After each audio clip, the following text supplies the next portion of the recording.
ભાવનગર શહેરના marketing yard નજીક નજીવી બાબતે ઈસમોએ લારી ધારક ઉપર હુમલો કરીને લોહિયાળ ઈજાઓ પહોંચાડી। ભાવનગર શહેરના માર્કેટિંગ યાર્ડ નજીક પરપ્રાંતીય ઈસમ પર નજીવી બાબતે હુમલાની ઘટના સામે આવી છે।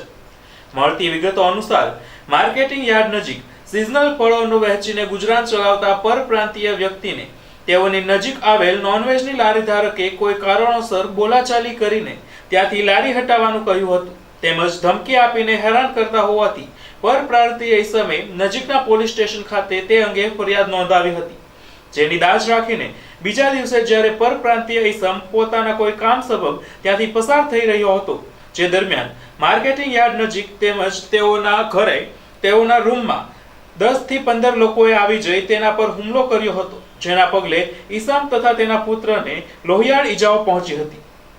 આ હુમલાના પગલે બંનેને તાત્કાલિક સારવાર અર્થે ભાવનગર હોસ્પિટલ ખસેડવામાં આવ્યા હતા, જ્યાં તેઓને માથાના ભાગે 10 જેટલા ટાંકા આવ્યા હોવાનું જાણવા મળ્યું છે।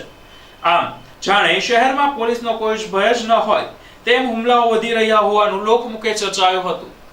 मेरा फादर को राशन लाने जा रहा था, फादर को बुलाकर मारा।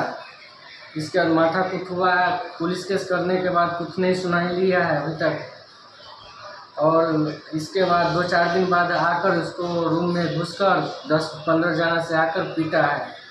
किसको मारा है? मेरे फादर को मारा है। कहाँ पे माथा को लगी? लारी ऊपर हुआ था। कहाँ पे वो? मार्केटिंग यार्ड में रास्ते से जा रहा था।